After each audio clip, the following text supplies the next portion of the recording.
Last time நான் உங்களுக்கு ஒரு பாக்ஸ் ஃபிளீட் சொல்லி கொடுத்துருப்பேன். ஓகேவா?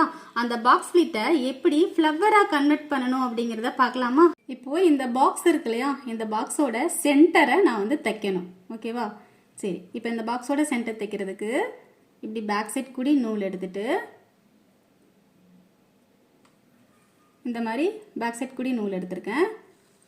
எடுத்துட்டு இதையும்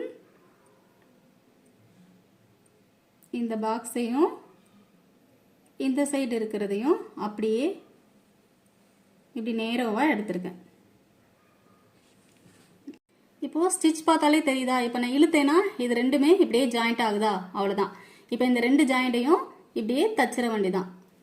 ஓகே, இந்த மாதிரி தைச்சிட்டு அதில் செகண்டாக வந்து இந்த மாதிரி 3mm பீட்ஸு இந்த மாதிரி உருண்டையாக இருக்கும் கோல்டன் பீடு.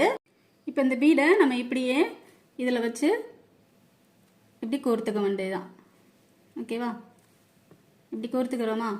கோர்த்துட்டு நம்ம சிசுவல் எப்பயும் போல் நீங்கள் நாட் போடுவீங்கள, அந்த மாதிரி நாட்டை போட்டுக்கோங்க.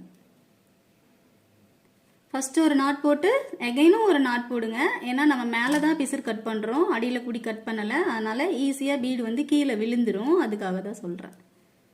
ஓகே, இப்போ நான் செகண்டாகவும் ஒரு நாட் போடுறேன்.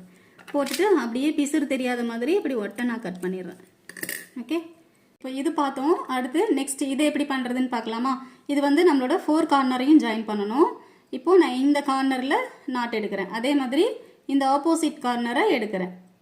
அந்த ஃபுல் பாக்ஸையுமே நம்ம வந்து க்ளோஸ் பண்ணணும். அதுதான் இதோட டிசைன். ஓகே, இப்போ நான் இப்படி க்ளோஸ் பண்ணிவிட்டு நெக்ஸ்ட்டு இந்த கார்னர் எடுக்கிறேன். கிராஸாக தான் எடுக்கணும். ஸ்ட்ரைட்டாக எடுத்தோன்னா அது ஃப்ளவராக கன்வெர்ட் ஆகாது. இந்த மாதிரி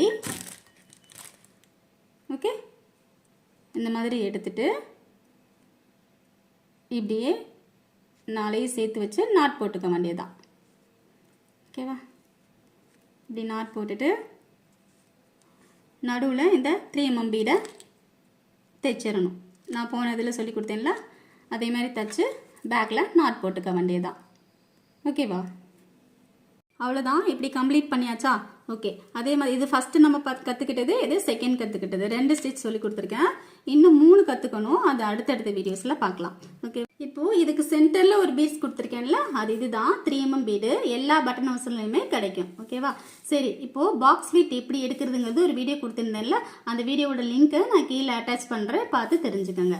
வீடியோ பிடிச்சிருந்தா லைக், ஷேர், கமெண்ட், மறக்காமல் சப்ஸ்கிரைப் பண்ணிக்கோங்க. ஆல் பட்டன் அமுத்திக்கோங்க. அப்போ தான் நான் கொடுக்குற யூஸ்ஃபுல் வீடியோ உங்களுக்கு நோட்டிஃபிகேஷனில் வரும்.